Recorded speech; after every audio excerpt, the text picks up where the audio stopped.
శ్రీమాత్రే నమః. శ్రీ గురుభ్యో నమః. నవంబర్ నెలలో ద్వాదశ రాశుల్లో 6వ రాశి అయినటువంటి కన్యారాశి ఫలితాలు. కన్యారాశి వారు గ్రహస్థితి ఎలా ఉంది, గ్రహ అనుకూలత, గ్రహ ప్రతికూలత, ఎలాంటి జాగ్రత్తలు తీసుకోవాలి, ఎలాంటి దైవ ఆరాధన చేయాలి, ఎలాంటి పరిహారాలు చేయాలి, ఎలాంటి వాటిల్లో పెట్టుబడులు పెట్టాలి అనేటువంటి విషయానికి వస్తే, గత 3 నెలలుగా మీరు పడుతున్నటువంటి కష్టాలు అన్నీ కూడా గట్టెక్కుతాయి అని చెప్పడంలో ఏమాత్రం కూడా సందేహం లేదు. కన్యారాశి వారికి నవంబర్ నెలలో విశేషమైనటువంటి ధనయోగం పట్టబోతోంది.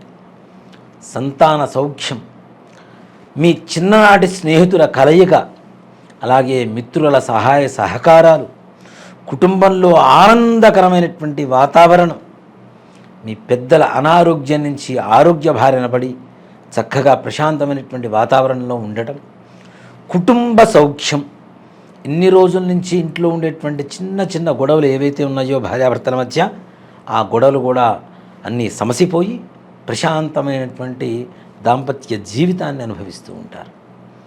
విద్యార్థులు వారు విదేశానికి వెళ్ళాలి అనుకోవటమే తరువాయి. తప్పనిసరిగా కన్యారాశి వారికి విదేశీ యోగం యొక్క నవంబర్ నెలలో ఖచ్చితంగా మీ ప్రయత్నం మేరకు మీరు ప్రయత్నిస్తే తప్పనిసరిగా సఫలీకృతులవుతారు. అలాగే మీ సంతానం కూడా మీరు చెప్పినటువంటి మాటలు వింటూ దుస్నేహాలు దుర్వ్యసనాలు వదిలిపెట్టి మీతో సఖ్యతగా మీ మాట వింటూ మంచి నడవడిక కలిగి మీకు ఆనందాన్ని కలిగజేసేటువంటి పరిస్థితుల్లో మీ పిల్లల నడవడిక కూడా తప్పనిసరిగా మారబోతోంది. మీ సంతానం వల్ల వచ్చేటువంటి మంచి పేరు కూడా మీకు ఆనందానికి కారణమవుతుంది అని చెప్పుకోవచ్చు. అంటే వాళ్ళ సత్ప్రవర్తన, వాళ్ళు తెచ్చుకునేటువంటి మార్కులు కావచ్చు, నలుగురిలో మంచి మన్ననలు పొంది తద్వారా పుత్రోత్సాహం పుత్రికోత్సాహం అనేది తప్పనిసరిగా ఈ యొక్క నెలలో చవి చూడడం అనేది జరుగుతుంది. కన్యారాశి వారికి సంతానం కోసం ప్రయత్నిస్తే తప్పనిసరిగా సంతాన యోగం కలుగుతుంది. ఇటువంటి పరిస్థితుల్లో ఎన్నో సంవత్సరాల నుంచి సంతానం లేక బాధపడేటువంటి వారందరికీ కూడాను శుభమాసంగా యొక్క నవంబర్ మాసం కన్యారాశి వారికి చెప్పబడుతూ ఉంది. వివాహ ప్రయత్నాలు మాత్రం కొంత మేరకు దూరం అవుతూ ఉంటాయి. ప్రయత్నిస్తూ ఉంటారు, ముందుకు వెళ్ళడం కష్టంగా ఉంటుంది. పనంతా అయిపోయింది అనుకునేటువంటి పరిస్థితుల్లో కూడా కొంత మేరకు నిరాశ మిగిలేటువంటి పరిస్థితులే కనబడుతూ ఉన్నాయి. రియల్ ఎస్టేట్ రంగం వారికి వీరు కూడా అంతంత మాత్రంగానే లాభదాయకంగా కనబడుతూ ఉంది. మీరు ఊహించినంత లాభాలు రాకపోవచ్చు, కానీ కొంత మేరకు లాభదాయకంగానే ఉంటుంది. తప్పనిసరిగా పర్వాలేదు, మనం నష్టాల బాటల్లో నడవట్లేదు, లాభాల బాటలోనే ఉన్నాము అనేటువంటి ఒక చిన్న సంతృప్తితో మీ యొక్క జీవన విధానం గడిచేటువంటి పరిస్థితులు ఒక నవంబర్ నెలలో కనబడుతూ ఉన్నాయి. రాజకీయ నాయకుల వ్యవహారానికి వస్తే మీ తోటి ఉండేటువంటి వారి సహాయ సహకారాలతో ఉన్నత స్థానాన్ని పొందేటువంటి పరిస్థితులు కూడా కనబడుతూ ఉన్నాయి.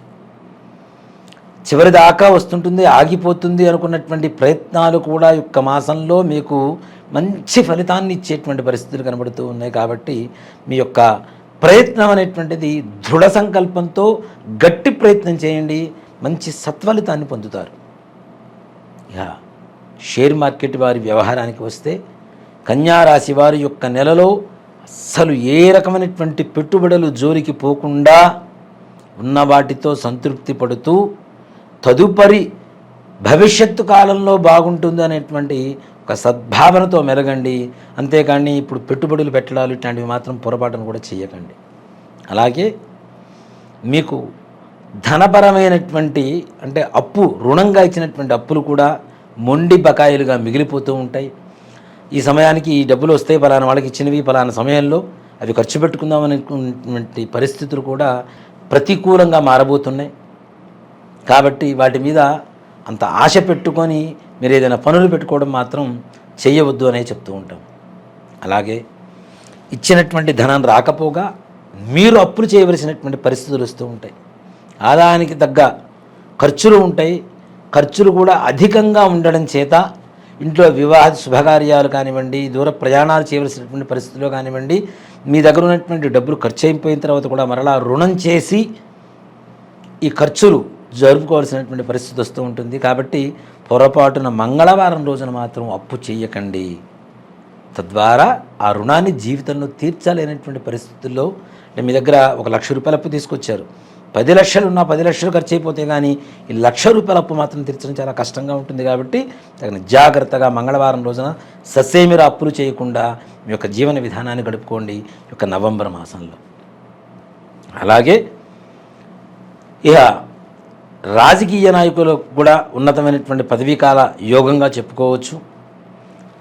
విద్యార్థులు కూడాను తమ కష్టం మేరకు తప్పనిసరిగా కొంత మేరకు మీరు ఊహించినంత గొప్ప పర్సంటేజ్ మార్కులు రాకపోయినా పర్వాలేదు, పాస్ అవుతున్నాం అనుకునేటువంటి చిన్న సంతృప్తితోనే మీ యొక్క జీవనం గడిచేటువంటి పరిస్థితులు ఈ నవంబర్లో కనబడుతూ ఉన్నాయి. అలాగే సంతానం కోసం ప్రయత్నించేటువంటి వారికి కూడాను కొంత మేరకు నిరాశాజనకంగా ఉన్న మాసాంతం అంటే నవంబరు నెల చివరిలో శుభవార్తమైనటువంటి అవకాశం సంపూర్ణంగా కనబడుతూ ఉంది.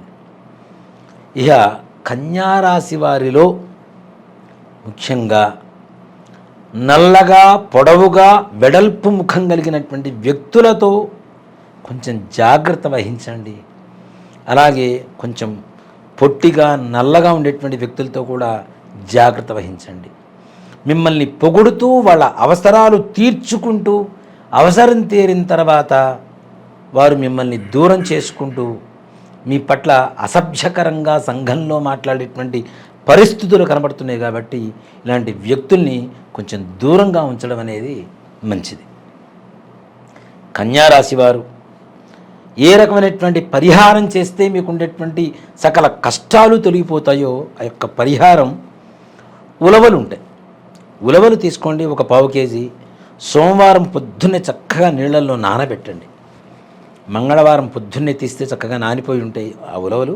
ఆ నీళ్లు తీసేసి బెల్లాన్ని మెత్తగా కలిపి ఎక్కడైనా గోశాలలో ఉండేటువంటి గోమాతకి దాణాగా సమర్పించండి. దానితో పాటుగా ఆ గోమాతకి కావలసినటువంటి గడ్డి, పచ్చగడ్డి ఉంటుంది కదా, పచ్చగడ్డి కావలసినటువంటి ధనం మీ శక్తి మేరకు ఎంతో కొంత యొక్క గోశాల యాజమాన్యానికి ఇవ్వటం కానీ, లేదా అక్కడ ఉండేటువంటి హుండీల్లో వేయటం కానీ తప్పనిసరిగా సమర్పిస్తే, ఇలా ఆవుకు ఈ ఉలవలు బెల్లం చక్కగా దానాగా సమర్పించి తదుపరి కాళ్ళు కడుక్కొని ఇంటికి రండి. తప్పనిసరిగా మీకుండేటువంటి సకల విఘ్నాలు తొలగిపోయి నిర్విఘ్నంగా మీరు అనుకునేటువంటి పనులు చక్కగా నెరవేరుతాయి. శ్రీమాత్రే నమః. శ్రీ గురుభ్యో నమః.